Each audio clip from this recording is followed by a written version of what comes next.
doctoral education at the University of Michigan School of Information. We have a few things that we think of as our, when we're wondering, are we running our program right, or how should we change things? So we keep coming back and say, who do we think we are? And these are some of the things that describe who we think we are. That we're collaborative. That doesn't mean that everything that anybody ever does is in collaboration with other people, but it means that a large fraction of the work that gets done is joint between multiple people, students and faculty, multiple faculty. We care a lot about impact with our research. In some sense, everybody in academia cares about impact, but some people are willing to have a little more faith that that impact might come 150 years from now. If you're in pure mathematics, you don't demand of yourself all the time, exactly what is this new theorem I'm proving going to make a difference to somebody? You sort of have more of an act of faith that somewhere down the line it's going to affect something. We tend to have a little shorter time horizon and a little, in our regime of accountability, we like to be able to say, yeah, I think this will make a difference for how archives run. I think this might make a difference for how newspapers run.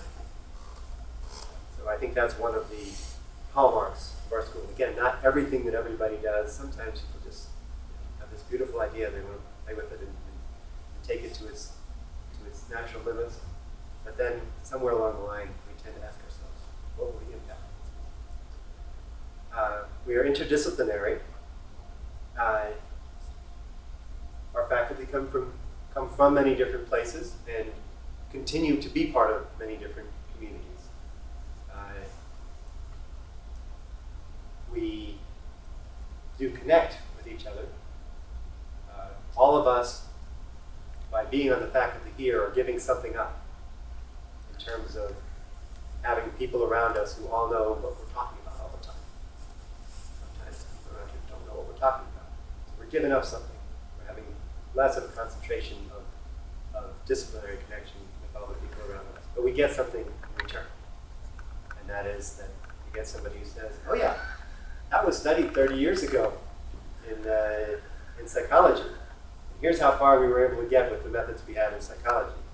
And some of the things that you're thinking about, we already know, but some of the things you're talking about maybe are the thing that we needed, and why we quit studying that in psychology 20 years ago. And those are the things that can happen by being in an interdisciplinary place. If you're a doctoral student here, you will be expected to gain intellectual depth in at least one discipline, sometimes 1.5 or 2. But also be able to take advantage of the things that other people know, your other doctoral students who are studying something a little different from you, other faculty who are around.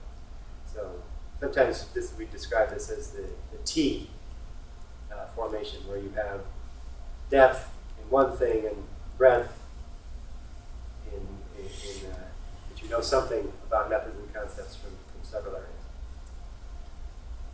We, University of Michigan, is very strong in many areas, and we take advantage of that in the School of Information. We don't try to do everything about your doctoral education in the School of Information. The students take classes in economics, in anthropology, in computer science, in the business school, public policy, public health. We have several students who are very interested in health-related applications of informatics. So we take advantage of that University of Michigan context. There are a lot of fields where the department at the University of Michigan is in the top 5 or the top 10 in the country. And that means when you get interested in something and your advisor says, hey, you really ought to go meet somebody who's an expert in that, probably somebody here who is. Here, meaning on the campus overall, not necessarily within the school. I'm going to talk a little bit about outcomes, but generally we're training you to be a professor or to be a scholar, an independent researcher at a company or think tank, someplace where being able to formulate research questions, carry it out, is a big advantage. Sometimes people go through a PhD program and want to become an entrepreneur or an administrator. It's not impossible to go on to those other things, but this might not be your best path to doing those if that's what you want to do. If you know now that that's what you want to do. So in our program, by the way, I am 20 of you here, so feel free to stop me at any point, and we have plenty of time. My presentations are not going to use up all the time. In our program, there are a few things that you have to do. You have to complete some coursework. You require a total of 8 courses, which is not very many, if you think about it. That's like 2 per semester for 4 semesters. Typically, it's going now? Maybe. Very disappointed video. You have to take some courses, but it's not the main focus of the program. And we actually should have put that in here. This year, for the first time, we have a whole bunch of doctoral student-only research seminar courses. And I should have shown you examples of what the topics are. The ones I can remember, I'll tell you about. Then we have a bunch of research milestones that you have. These are things where we've articulated, these are things that you should be able to do, and here's when you should be able to do it by, and here's how it's going to get evaluated, and it's up to you and your advisor to figure out how you're going to actually get to the point of being able to meet these milestones. So there's a proposal for a pre-candidacy research paper that you have to complete by the end of the first semester of your second year. The second fall, the end of the second fall, you have to finish this pre-candidacy paper. You have to make a proposal for what you would do for it by the end of the winter semester of your first year, and it's built into one of our 2 foundation PhD courses, just sort of walk you through that process of building that proposal. By the end of the second year, you have to pass a field prelim, which shows mastery of some field. Typically, you do something like define a field by some graduate course you took, and do some additional work to get to the point where you'd be ready to teach that class. And that's sort of the demonstrating the mastery of where you get by the end of the field prelim. That's something we'd expect by the end of the second year. And then there's the big scary thing of the dissertation, which takes a while to formulate, and at some point you do a proposal and defend that, and then you actually do the dissertation and defend that. So those are the milestones in the program. Let me just say a little bit about the courses. And we have 2 required courses that all our PhD students take. One of them they take in the fall and the other in the winter. And we have, as you'll see, I'm going to give you some examples of the backgrounds of our students and the kind of dissertations that they've written. It's pretty broad. There's a lot of different areas. So when we have 2 courses that everybody takes, you can imagine that they are not going to be how to conduct a laboratory experiment the way that experimental economists do. Some of our PhD students need that, but that's not something for everybody. It is going to be how to read a paper written by an experimental economist that explains what their experiment was and what their result is. So everyone is going to get to the point where they can appreciate and understand the methods that all of the areas are using. That's our second semester course. It's a survey of research methods. It's not meant to get you to the point where you can use any of them. It's meant to get to the point where you can consume any of them. In the first semester, we have a survey of the greatest hits of big ideas in information. What is information entropy? What is bounded rationality?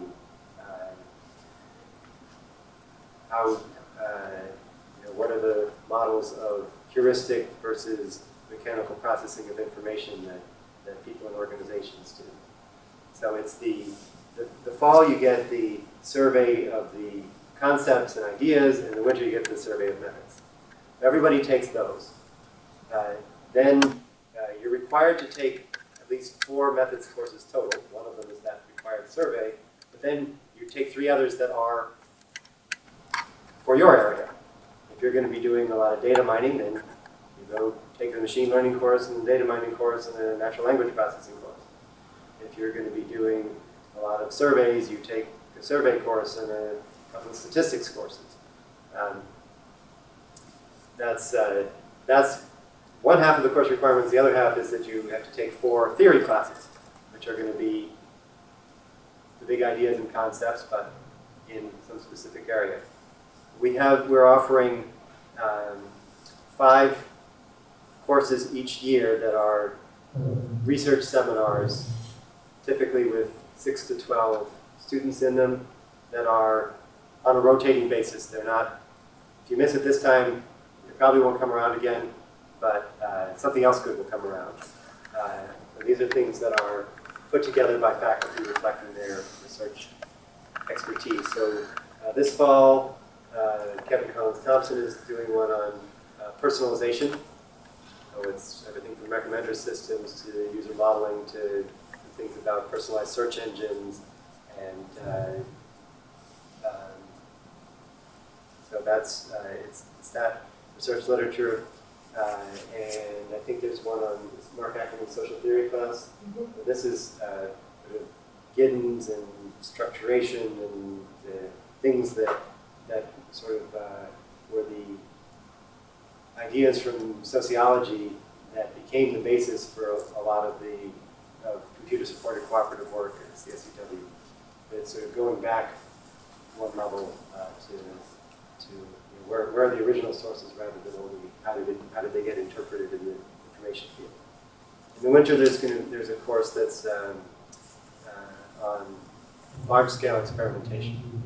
So running experiments where you have tens of thousands of people and you're doing it all with web servers and things like that.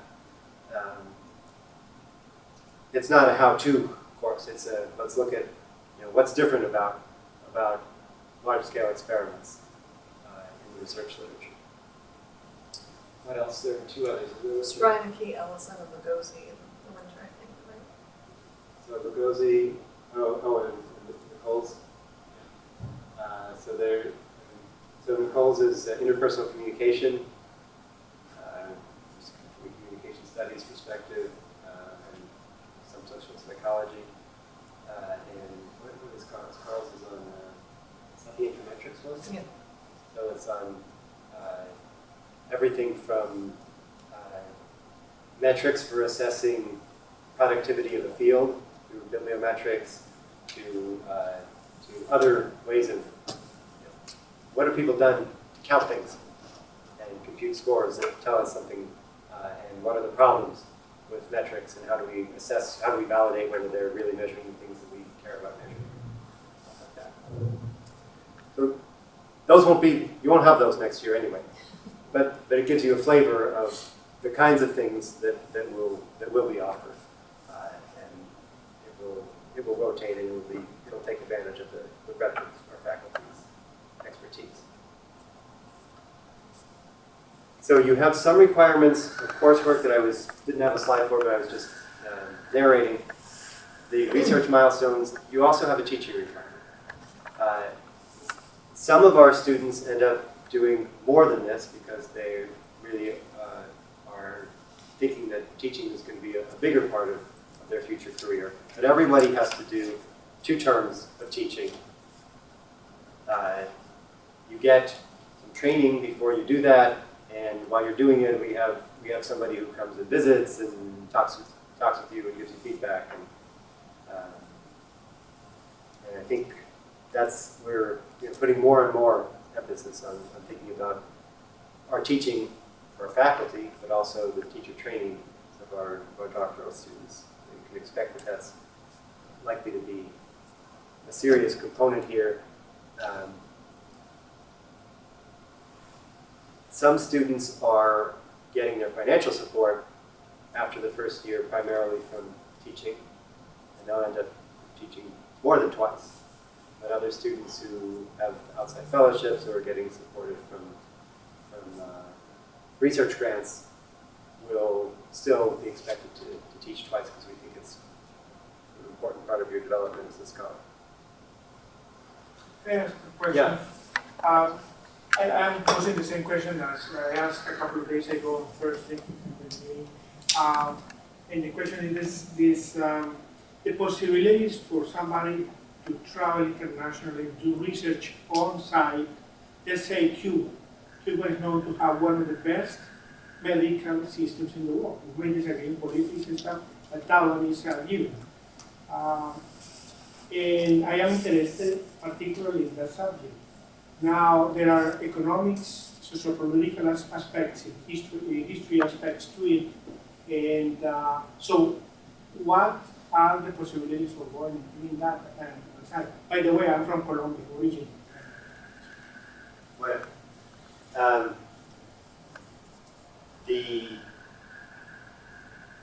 we have several faculty whose primary work method is ethnographic, and two of them who study cultures that are not local. And so they are always making arrangements for how can I be in India, or how can I be in China studying the Maker movement. So it's relatively easy to carve out 4 months in the summer because the Michigan schedule is just set up that we go sprint, September to December, take a week off, and then sprint, January, and then all of a sudden, the end of April, when we think we can't go anymore, it's over. Wait, what happened? We have May 1st to August 31st every year. And if you work at it, it's really April 20th. So if the kinds of things that you can do in 4-month chunks, then that works very easily. For people who need to go spend a year somewhere, it's more complicated, and I'm going to look at Veronica's and tell me what the Rackham mechanisms are. I'm sure some of these exist. Sure. So so Rackham Graduate School is the administrative body on campus that all the doctoral programs go through. And so related to this particular question, I'll just note that in addition to finding the time, there's also financial support to be able to travel and do off-site research work. And so that funding can come through Rackham. There's also forms of support through the school. So you kind of have two sources for support in a number of different cases, which is really nice. Rackham does require that you're enrolled every winter and fall semester, but that doesn't mean that you physically need to be on campus. There's also the possibility that you could take a leave of absence if you needed to extend the period of time that you're off sites and not have to kind of navigate the fully enrolled. But that's why I'm here. I'm here to help you figure out how to figure it out administratively so you can just do the work that you need to do and focus on the research. And then there's a host of staff that will help figure out all of the practicalities of it. Just know that it's doable. It is doable. It's not a simple matter of just deciding you're going to go. In particular, I'm about to talk about funding. We guarantee funding for our students. What that funding consists of is that your tuition is paid for. You get a stipend of, what do we have, about $2,200 a month? It's next year I would expect it to be close to $2,400 a month because right now it's about $2,370. So not enough to take vacations in Hawaii, but distance, yes.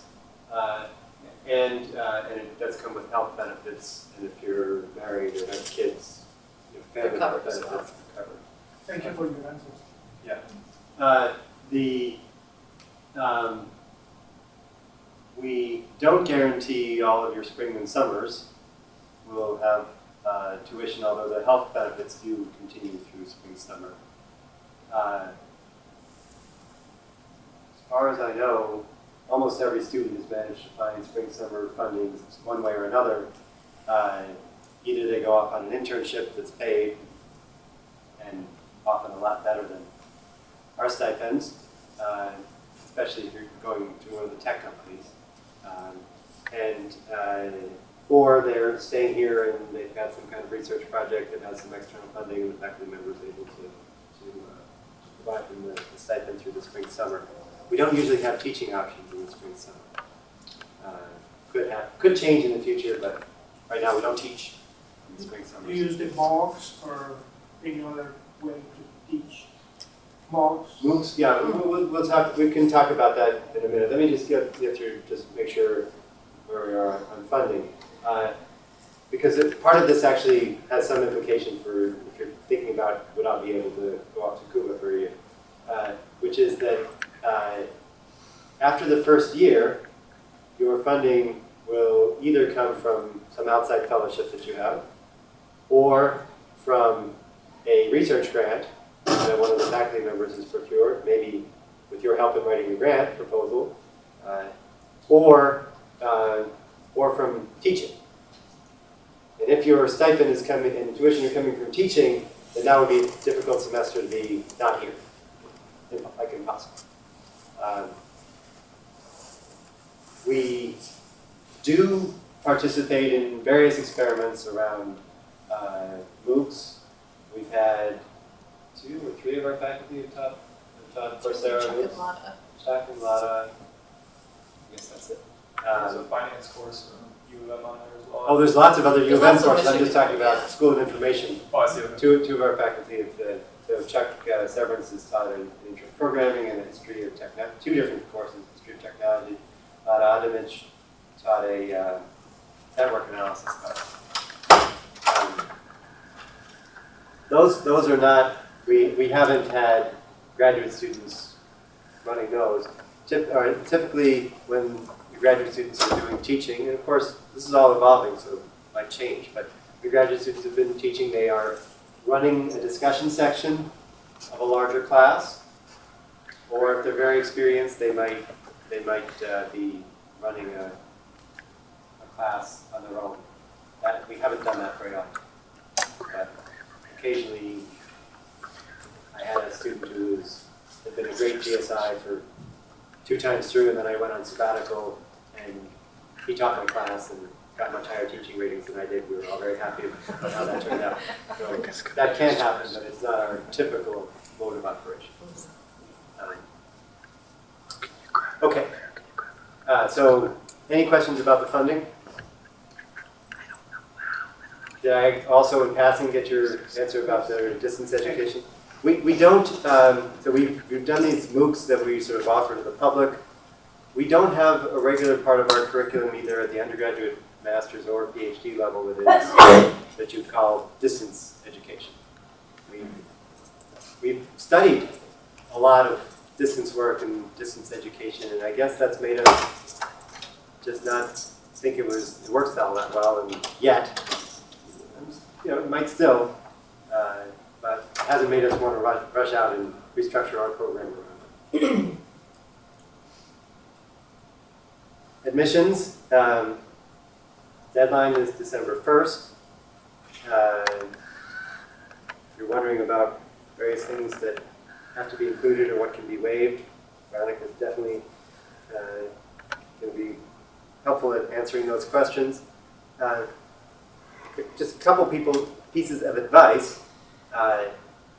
We're going to be assessing, can you do it, should you do it, and should you do it here?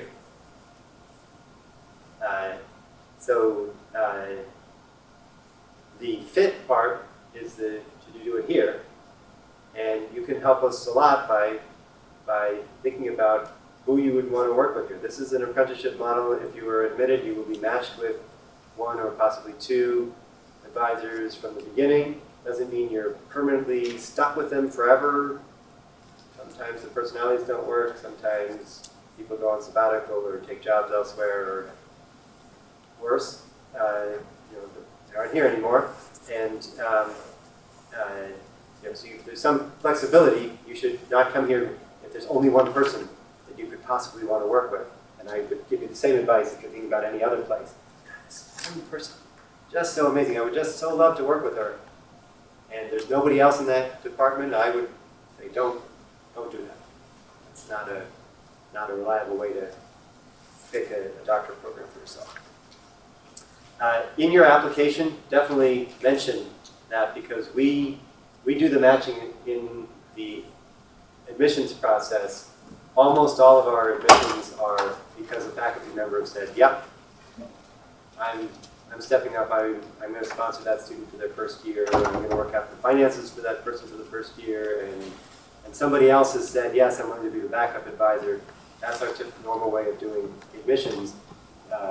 If you don't mention anybody, or you mention the wrong people, it might eventually, we try to figure it out and route your application to the people who are good matches, but you can increase your chances by figuring it out for us. And that also means, if you do that by spending 10 minutes on the website and you list 9 names in your application, that's not going to convey a really good impression.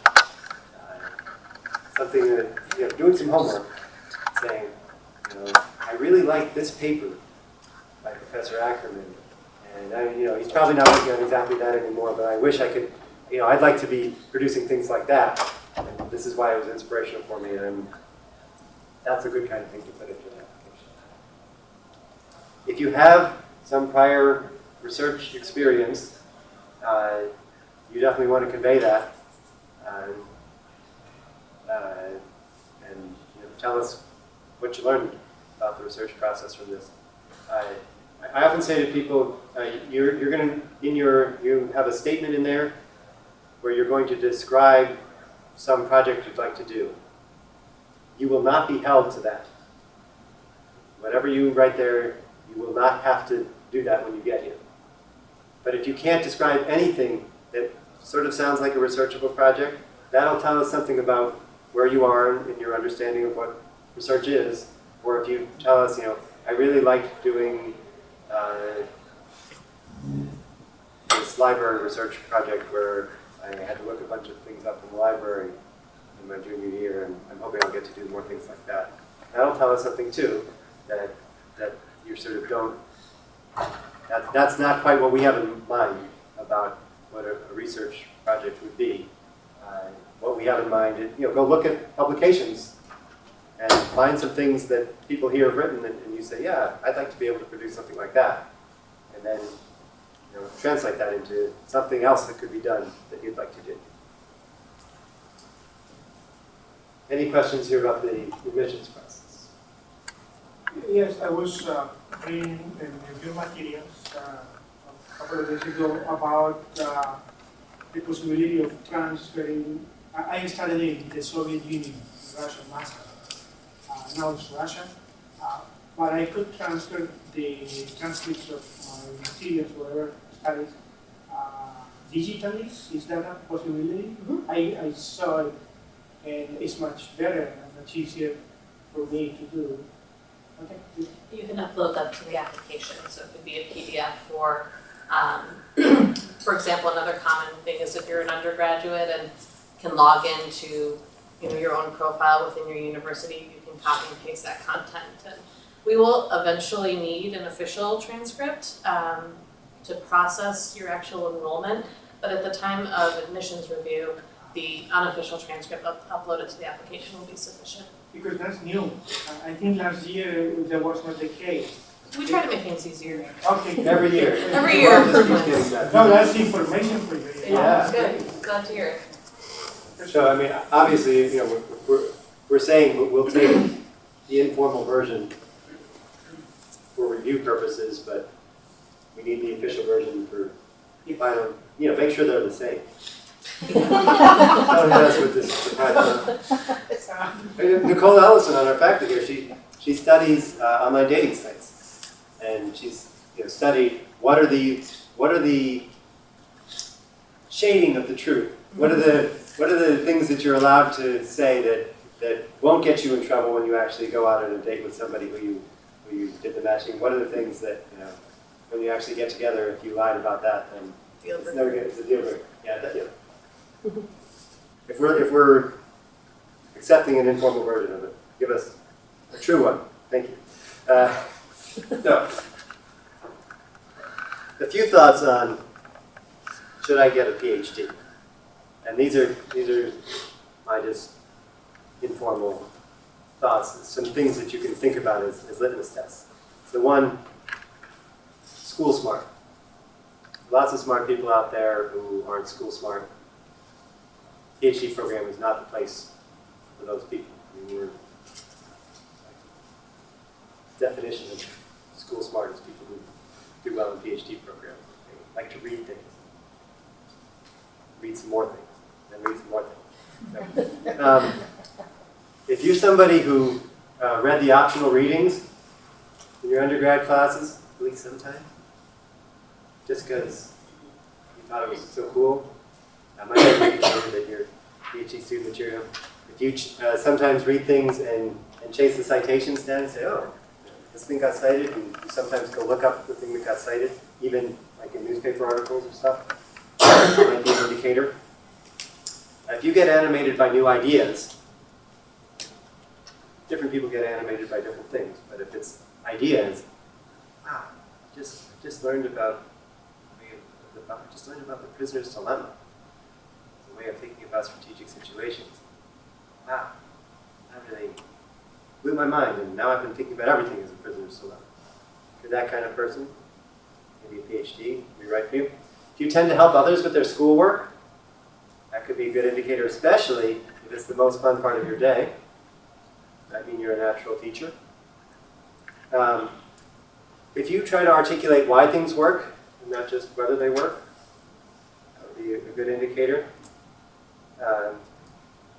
If you tend to stick with a problem even after you have a first solution, because you don't just want to know, you don't want to just get it done and move on to the next thing. You want to understand, why did it work? Under what circumstances could I use that same technique? If that's the way that you tend to think and approach things, maybe PhD might be the right kind of thing for you. Can I add two examples? Oh, yes, please. I would also add if you're suspicious of data. So I'm just thinking, especially pop data being presented. So there was an article that a lot of people in my Facebook feed were posting about how the less you spend on your wedding, the more likely you are to stay married. And I would want to know more about that data, because it seems to me that the expensive weddings are in cities, and that maybe there's a different sort of function going on. It's not about cost, it's about area of living, and maybe they controlled for that, maybe they didn't, but wanting to dig in and understand why and how they got to that data. Or maybe did they have any data at all? Right. And then it was just a little example. It was one of my three friends. Right. Two of them had big weddings, and one of them didn't, and the one Right. that didn't, there's one that's still there. Yeah, the anecdotes.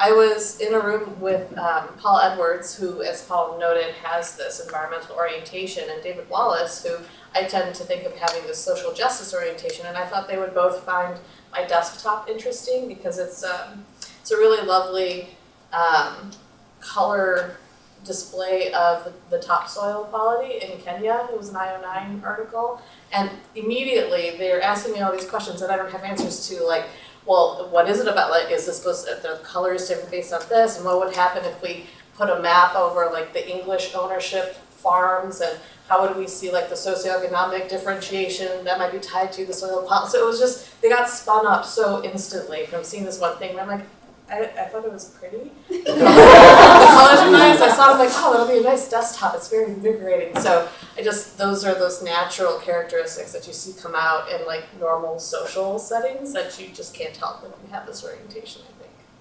Oh, I sometimes give a version of this. If your friends are ready to move on to the next topic before you are in your everyday conversations, that'd be another indicator of your PhD material. All right. So you don't have to do, of course, this is all a little tongue-in-cheek. You don't have to have all of these things all of the time in order to be a scholar. But I think these are some indicators. Many scholars would resonate with many of these things. I want to go on and just give you a sense of who are our current students and who are some of our recent grads and what do they do now. So our first year cohort, we have our biggest cohort ever this year. There are 20 of them. So I'll try and go fast here so we don't get too bored. Noah Allington did his undergraduate in public policy at Michigan State. Tawfiq Amari was an undergraduate in computer engineering at the University of Jordan and got a master's degree in information policy at UMSI. Lindsay Blackwell did English and linguistics here at Michigan. Ryan Burton, he's from Jamaica, and he did business IT as an undergraduate at the University of Charleston.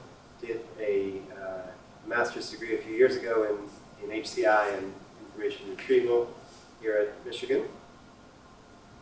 Yan Chen did applied math and electrical engineering at UC Boulder. Tong Gao, electronics engineering at Beijing University of Post and Telecom. And then a master's degree in HCI at SI. You're going to see a pattern here. About half of our PhD students had a master's degree from somewhere before they came, and about half of them didn't. About half of them are international, about half of them are domestic, about half are male, about half are female, about half have computer or math backgrounds, and about half don't.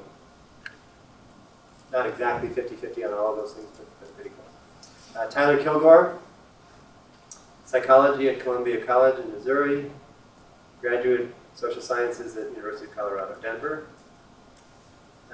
Yingji Liang, math and computer science at Fudan University in China. Yujian Lin, electrical engineering at National Taiwan University, and then a master's degree in HCI at Michigan. Alan Martel, great selfie. Journalism and mass communication at the Universidad Centroamericana in San Salvador, El Salvador. Graduate degree in HCI at Georgia Tech. Tsubasa Morioka, information sciences at Syracuse. Carol Moser, is an undergraduate in communication at Michigan. Seungjin Nam, psychology and information science at Seoul National University in Korea. And then an MSI degree here at Michigan. Shanda Phelan, English at Pomona College, and studied information economics at SI for a master's degree. And noteworthy that she's Paul's student. My student. I like this in particular because I think that Paul is being very computer science oriented, and so to know that a student with an English background from a liberal arts college is a fit is illustrative of how things work here at SI. My PhD is in computer science, although I've been doing social sciences for a number of years, never humanities. But she's becoming a social scientist and has learned how to program, and so we can do projects with her. Optimistic things will work out well. Tara Reynolds, biology at Lawrence University, public health at Boston University, her master's degree. Jeff Stern, studied information sciences at Elan College. Rohel Syed, electrical engineering at National University of Science and Technology in Islamabad, Pakistan. Jared Tritz, physics and math at University of Wisconsin, Stevens Point. And then electrical engineering at University of Washington. Oops. He's working with Stephanie Teasley and Barry Fishman. I mostly removed the slides. It was getting too long, so I didn't say who everybody was working with now.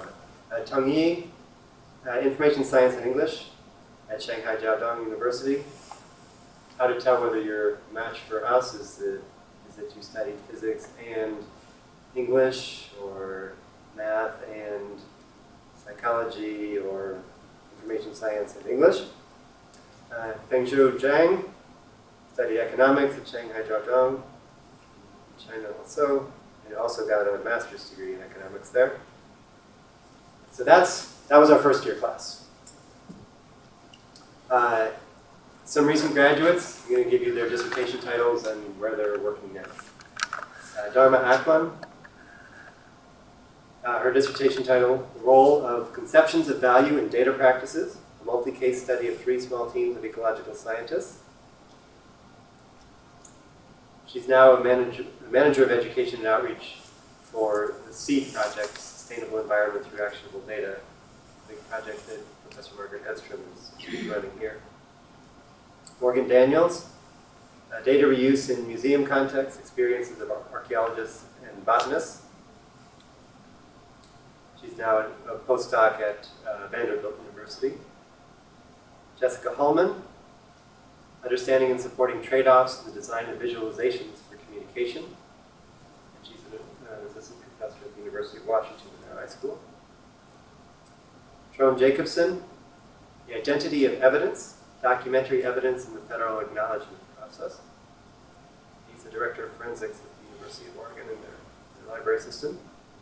Grace John, social search using social Q&A services, deriving benefits from interacting with the crowd. And she's currently a research fellow on the, so she's a postdoc here at the School of Information. Chris Leader, scaffolding students' information literacy skills with an online credibility learning tool. And he's a postdoc at Rutgers. Eitan Bakshi, information diffusion and social influence in online networks. With that title, where do you think he works? Right, the data scientist at Facebook. Archer Batchelor, requirements engineering and building climate science software.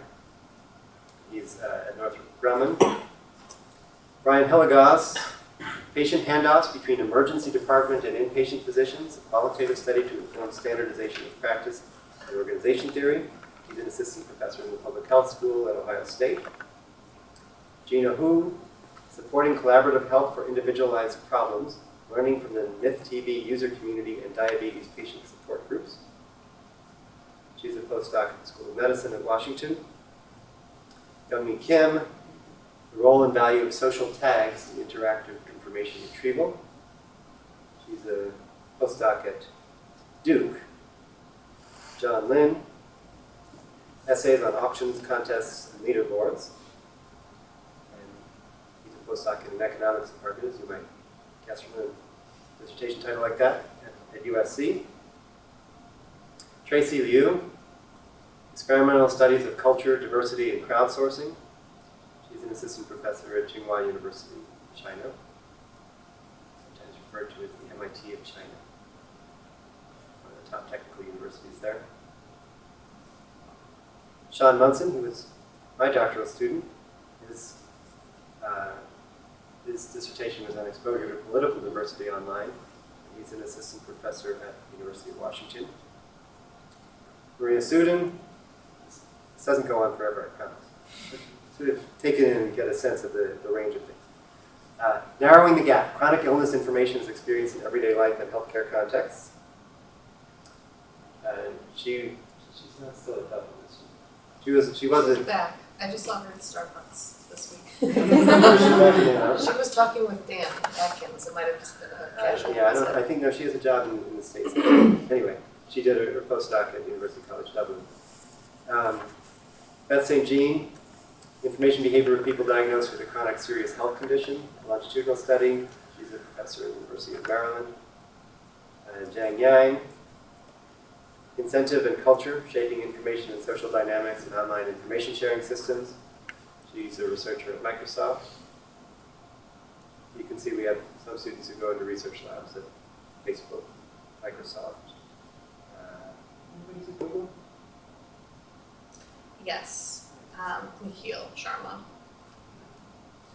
Jude Yu, social performance, a socio-technical framework for understanding collective pro-social behavior in online communities. He's an assistant professor at the National University of Singapore. Well, students come from all over the world. They're going all over the world. And I would say for those who are going into academic departments, almost all of them are going into interdisciplinary departments. We had the one student who was teaching in an economics department at Tsinghua University. Everybody else was in communications, at iSchool, human-centered design and engineering in an engineering school, but it's a special interdisciplinary program. Several students have gone into communication studies, public health. Yeah, gives you a sense of where they're going. Any questions about that? I have a little riff on the life of a scholar, and then we have our panel of current students are coming in at what time? Another 40 Oh. 40 minutes. That's- We have time What's for happening at questions. something's happening at 3:20. 3:20 we're releasing Chris and Louise so that they can go to the The UMSI. masters Okay. and Good. adjunct. All I right. will see you afterwards. Mhm. All right. Any questions about that raises for you now that you see this range of where the students come from at the beginning and where they go to at the end? Yes. I have a question about the previous slides about you said the feed in the personal statement of purpose, right? Because kind of my background is computer science, kind of I'm more interested in social science problem kind of apply. So yeah, I'm a previous work on kind of about using algorithms, and now I'm studying kind of human-computer interaction, more behavior science things. But so kind of many professors kind of things that kind of look interesting, and I think it's very hard to say whether this work is interesting or that work is not interesting. So, and also kind of also I have a question about because it's very interesting because you take a student in English and then no previous background in programming or things like so. What do you think about previous experience and what do you want to do in the future? I think from my view, kind of maybe the two things will be related. Maybe it means better, but actually, but way people we can learn, right? So even though I don't have experience now, but during the program I still can learn something. In a 5-year or 6-year program, I can. So I wonder what's the judgment of the committee on. You should try to tell us in as succinct a way as you can where you come from and where you are trying to go. So if where you've come from is going to help in getting you to where you want to go, then definitely tell us about your great accomplishments. But make sure that you lead, I think, with who you want to be, not how you got to where. Help us think about us reading it and having 150 of these applications, and we're tired and we want to read it. So, make it easy for us. At the beginning, tell us the thing that's most important, and I think the most important is some articulation of who you're trying to become. And then, if that seems like it's a match, what I really want to do is increase the memory density on VLSI chips. We don't have to read the rest because we're not the right school for it. Right?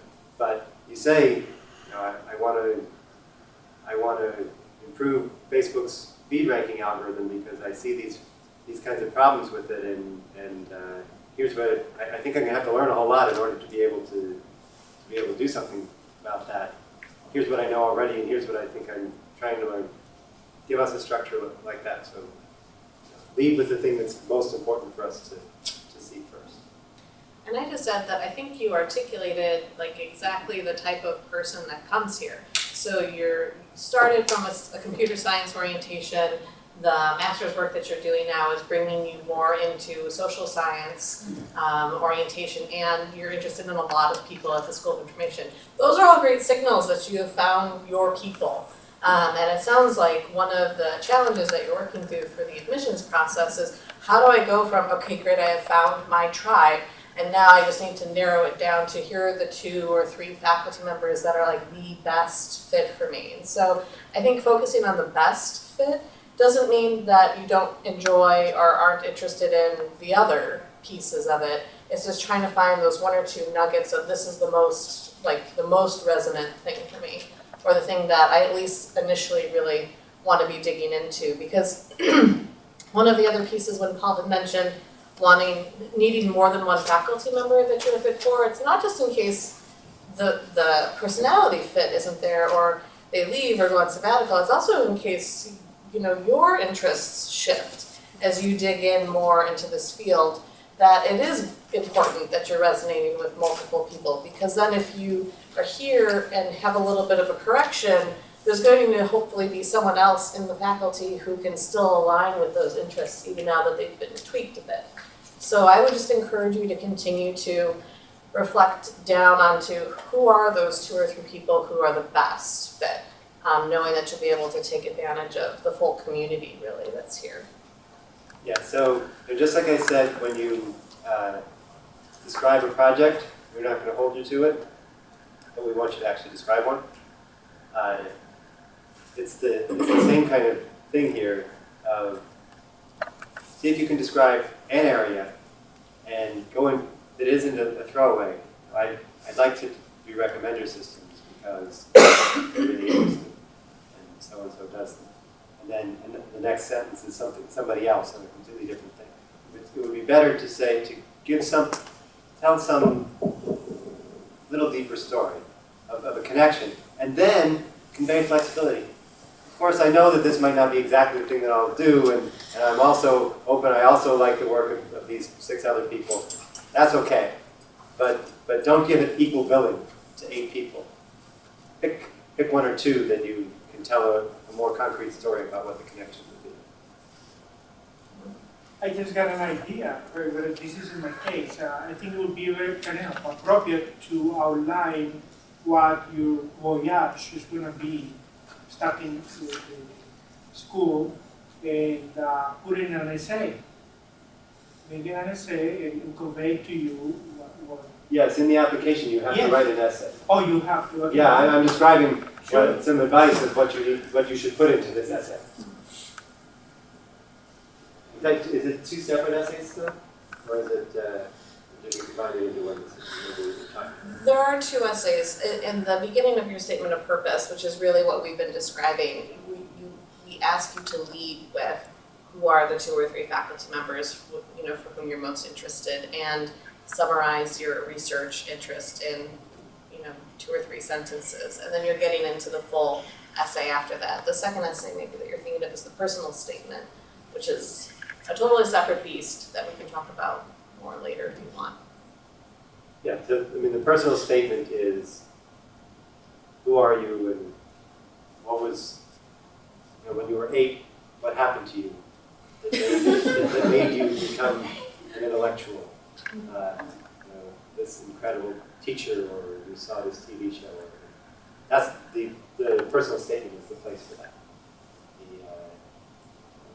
I was on a trip and I saw what it means to not have access to information resources, and I decided I have a social justice commitment and information access. Those kinds of things would go into your personal statement. And then the first one would be which facts are you connected with, and what are you going to learn, and what kind of things do you want to try to produce as a grad student together. You say the demographics of your cohorts are half male, half female, half domestic, half international. How many of them, and I ask this with the caveat that the more that I've learned from PhD schools and a lot of these types of things, I've noticed this term's kind of a misnomer in the PhD world. But how many of your cohorts would you say had a non-traditional professional work experience before coming to the PhD school? Non-traditional professional work experience, meaning Or something other than undergraduate or graduate school. Correct. So any professional work experience. Mm-hmm. Ran a business, worked as a consultant. Yeah, something non-traditional, didn't have a salaried 401k job before deciding so to you come do back. mean non-traditional. Yeah. So something other than working for McKinsey or IBM or... Yeah, no, when I ask that, I mean, I know that it seems like there's a lot more to the definition of non-traditional than Spent 3 years as a professional wrestler on the... Yeah, exactly, yeah. That'd be awesome. How many would you... I don't think we have anybody who's been a professional wrestler. Well, yeah. No one who disclosed it anyway, so it's not about the shit. Don't they use, like, aliases for that anyway? So how would you even know? We wouldn't know. Yeah. Is anyone named Steve Austin here by any chance? You might want to check that. Well, I mean, we do have people who, I guess I would probe a bit more on what you consider to be non-traditional. So we have people who have worked 9-to-5 jobs and have come back to grad school. We have people who have spent time in the Peace Corps and have come back, or in AmeriCorps, different sorts of functions. We have people who have successfully run startups and have come back to grad school. I think that piece of it, any sort of set of experiences, if they're informing what your future interests are going to be valuable for us to understand, because it is about where you're going and what sort of sets of experiences have prepared you to be able to go there. And then the doctoral education piece is that missing component that's going to get you to what you're trying to achieve. It's certainly not a minus. Yeah. And depending on how you present it, you might be able to make it be a plus. Right. Excellent, thank you. Right? Were you going to say something? How about age distribution? Would you discourage someone, say, over age X to apply to the PhD program? Well, that would be illegal for starting. So I understand that, but you could discourage them on some other basis. No, we certainly, now I'm thinking of Charles and Alan in particular, which also kind of gets to your non-traditional background. No, absolutely not. And in fact, I have a personal bias towards thinking that those students usually end up particularly strong once they're here, since they have this, understanding really of why they're doing what they're doing. Sometimes the work focus is a bit different. So, for example, we had a student who had a long career in pharmacy and has returned to do a doctoral degree with an emphasis around health informatics. It's interesting, actually, that both of them that I'm thinking of are in the health informatics space. So another student has run multiple companies successfully throughout the years and actually still does. We try to discourage that. Yeah, but so They choose. I really appreciate the diversity that those views and experiences offer the cohort and the program overall. I mean, especially being an interdisciplinary program. Yeah. On average, people come to a realization that they're an interdisciplinary kind of person a little bit later. Because all of our schooling system, to be a PhD student at all, you sort of have to be a kind of person who does well in school. And then you did well in school, and so your professor said, oh, you should come and you should do more like this. You should be more like me. So you're being a very successful economics student, you should go to grad school in economics. And so it tends to be a little bit later in life that the students say, oh, well, yeah, I am good at economics, but I don't want to go to grad school in economics. I want to do this thing where I have economics of information. I want to do economics and understand how that connects with interfaces. So I would say, compared to the university-wide average, we probably have a little bit older student body. And some of our very successful students have been on their second career. Certainly, Alan seems to be a star. Yeah, I wouldn't say that. It's certainly not a disqualifier. On the other hand, I've seen some people who get to a certain stage in life and say, gosh, it was fun being a student. And so I want to go be a student some more. And that might not be the best reason to come to it.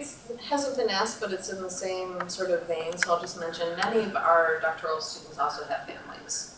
So whether that ranges from, we've had a host of newborns while they were in the program to people who have children at like a high school age. So it's that range You have some empty nesters. Some empty nesters. So that range of offspring too. And so that's also a component of what it means, I think, to be a doctoral student, and questions around support and different sorts of programs that exist, and that acknowledgement of, you are more than just a doctoral student at any given time. But you want to tell a story that says, I have a future of being a scholar. There's a lot of society resources are going to get used here in training you. And so you want to tell some story, whether you're going to be a public intellectual or a professor or an independent scholar, whatever it is, but that you're not down, that you intend to make a career as a scholar. It's a good transition into Yeah, what so what do I mean? The life of a scholar. In all of our, when we're evaluating somebody for promotion as a professor to the next level, everything is research, teaching, service. Everything, we have these categories, and we explicitly evaluate what was their contribution to each. So I want to use these as a way of thinking about what are the kinds of things that a scholar does. And we really think of this program as not a precursor to a future career as a scholar, but the beginning. That you are a scholar when you're here. And you're an apprentice scholar, but you're already legitimately part of the community, and you're doing a lot of the same kinds of things that you would do as a scholar later. So, as a doctoral student, you would do research, you would do teaching, you would do service. Here are some examples of the kinds of things you would do in each of those categories. So, conduct a study, write and present a paper that reports on the study, assist in grant writing, write a dissertation. But some of these things, you have a more minor assisting role that later, we'll see on future slides, you have more of a leadership role, but you're in the same tasks. You're participating in the same kind of things. Teaching. Lead a discussion section for a course. Prepare exams and problem sets.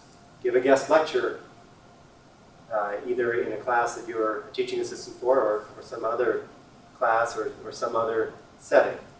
Mentor undergraduates on projects. As an advanced doctoral student, you might even be helping to mentor a first-year doctoral student. Service. Service is where you make other people more effective as scholars, or you make institutions run better. So attend other people's practice talks. Trade papers with other people who are in the process of getting a paper ready for submission. Serve as a reviewer for a journal submission or a conference submission. But your first times doing that, you will probably do that with your advisor is officially the reviewer, but they ask you to prepare it, and then they look over your review and tell you, oh, well, I think you missed one of the key points of the paper, or here you're not being critical enough, and there we're supposed to be critical, but we're not supposed to be mean, so I want you to rewrite that. And so you learn how to do the review, and you're actually also helping reduce the advisor's workload of how much reviewing they have to do. So you might serve as an officer on the doctoral students committee, which some of those roles there are organizing activities, which are professional development activities. One of the doctoral students sits on the school-wide doctoral policymaking committee. So there are some service roles that you would take on as a doctoral student. As a faculty member, what do I do all day with my time? Well, I conduct studies. I write grants to try to get funding so that I can conduct these studies. I write papers and once a book. I teach. Well, I conduct discussions and hold office hours and write exams, but I also think at a little higher level of designing and delivering whole courses. And now I'm sort of, thinking about, we're starting a new undergraduate program, and what is a suite of courses that would create a professional identity for an undergraduate? And so curriculum design. Same kind of activity that you do as a doctoral student, but just sort of taken to maybe a higher level of abstraction. I give public lectures, sometimes in courses and sometimes in other settings, at conferences or other places. I mentor students, undergraduates and graduates. Sometimes now I'm mentoring junior faculty. I do service, so I sit on school committees.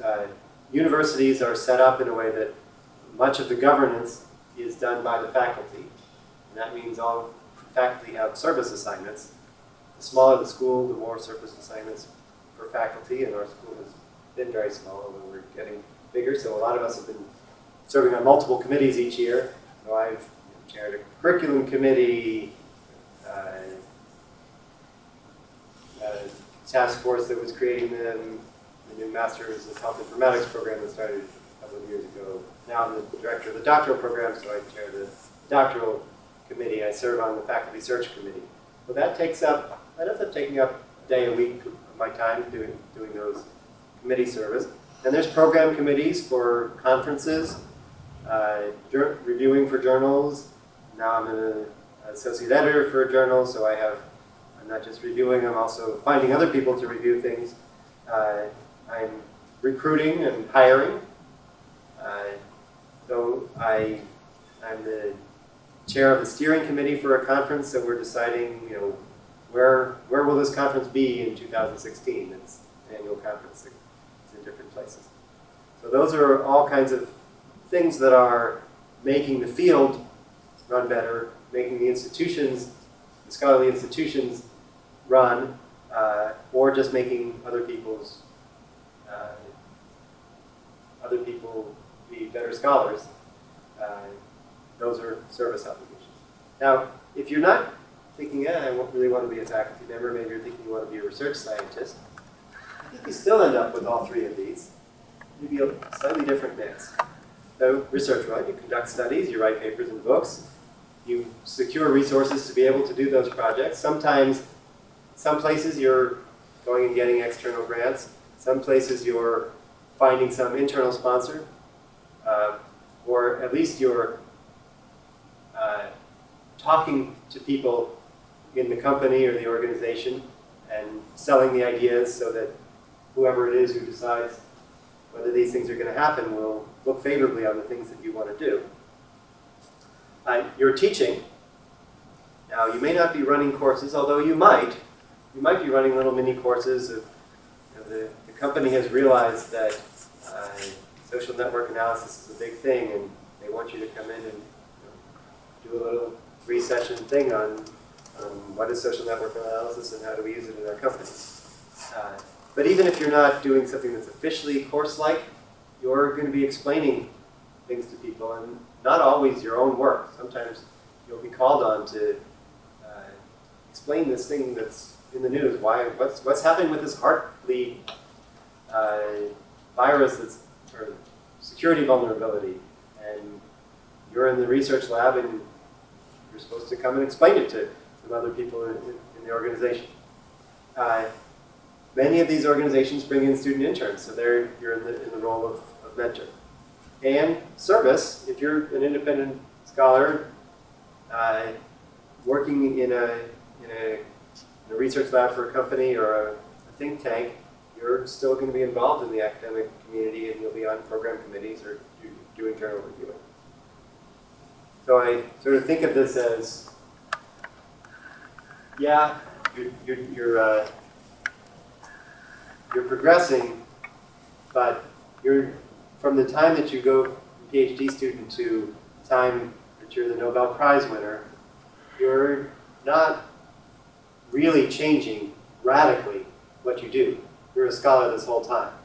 You might have a slightly different role in research projects when you're asking for $100 million grants than when you're spending $2,000 of somebody else's grant. But you're still thinking about resources and how to get them done. I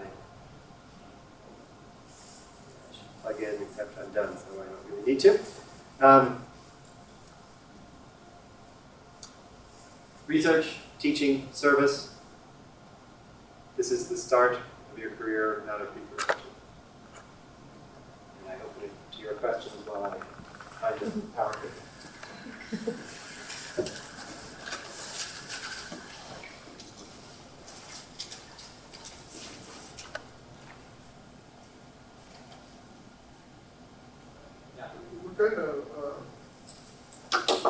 What kind of references would be expected on the application?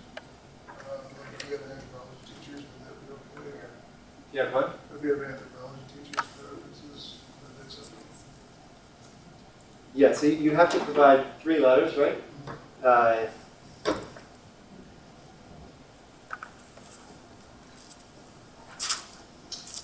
you have to provide 3 letters, and recent is better. People who understand academia, at least 1 or 2 of them would be good. And people who understand us is also better. And people who, so you may not be able to get the ideal, but the ideal is somebody that I know personally. So I look at it. I know them personally, and they're a professor or a research scientist, and they can tell me things like, yeah, compared to the other 20 interns I've had, I can tell this guy is going to be successful. If I'm so lucky, we'll get to hire him in my organization when he finishes your program. That's the idea. Now, you may not be able to get that because the people who know you don't know me, or don't know the faculty member. Who, even better than that I know them, it's the faculty member you want to work with knows them. Because I actually have relatively little say in the admissions process. It's quite distributed. If you have to give up on something, I think somebody who understands the academic system would be helpful. We often get,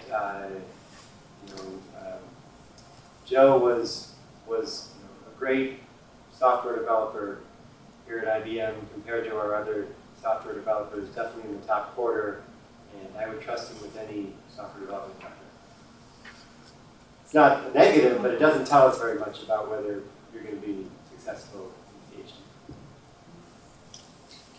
I'll just add, so Paul mentioned someone who understands who we are, the School of Information, and if you can't find someone like that, you can at least do a step or two to educate them so that they understand what type of program you're applying to. So I would encourage anyone asking for a letter of recommendation to do more than just ask for the letter of recommendation, but whether it's through a meeting or through email, to remind them of how you've interacted or what projects you've done with them so that you can trigger their memory, hopefully to have a conversation with them. The more you can tell them about what you're hoping to do and what this particular context is like, the more they can modulate their content to fit that sort of context. So it does take a little bit more work, but do more than just ask. And this depends. There's a limit to what you can ask of your letter writers, depending on how strong your relationship is with them. But if it's somebody who knows you really well and feels like they should spend a couple hours writing this letter for you, you could tell them, I'm really hoping you'd be willing to mention this good quality of me.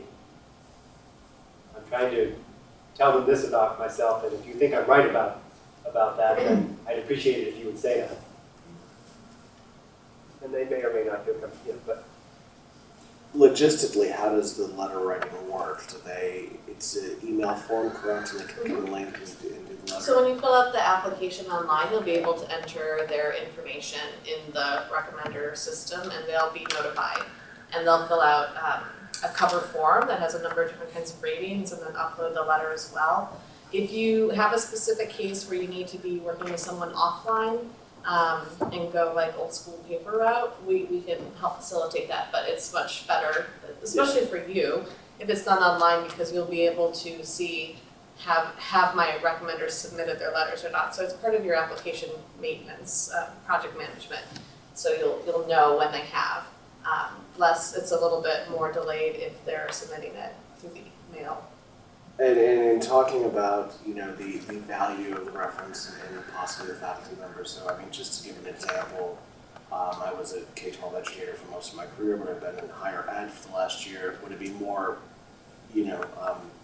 more valuable to have people from the School of Ed, who maybe work with me tangentially, give a letter of reference, or, my former mentor who is now a superintendent in Massachusetts?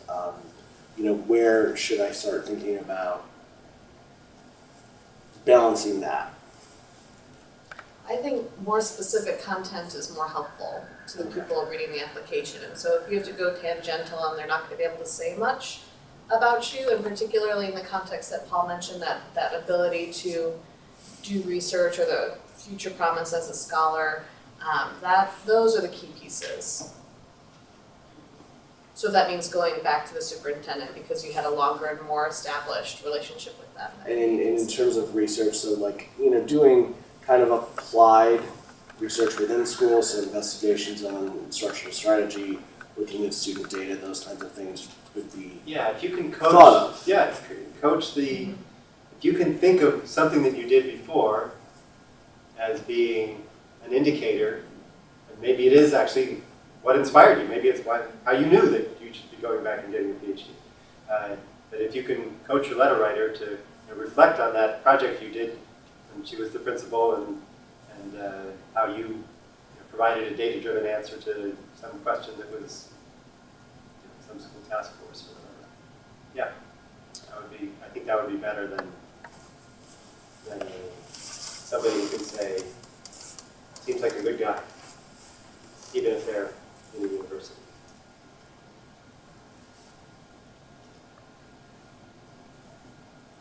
Also, someone who's been out of school for a long time, and honestly, when he was last in school, probably didn't think of himself as going for a PhD.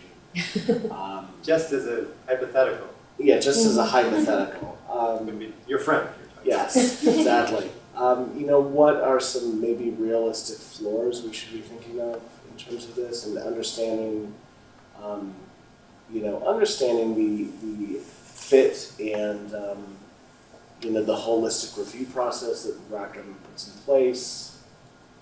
Well, we can share something about. Yes, I'm just gonna pause so that anyone who needs to rotate out to the masters, I'd just like to hear that. yeah, stick around, but then, I have one question. I want to pass on to some information. are you gonna come to the personal. reception? Yes. I will be there. That would be the one. Thank you. Perfect. I appreciate it. So we do run a holistic evaluation process. So there is no one criterion where if you're low on that, you're out. But if you're low on that, there should be something else that you're high. There's no reason not to reveal what our median is. It? No. Our median GPA? GPA and GRE score. Except that we don't really remember them exactly. But I mean, I can see what I can find. I'm going to do it from memory, which also means it could be slightly wrong. But it'll give you a ballpark.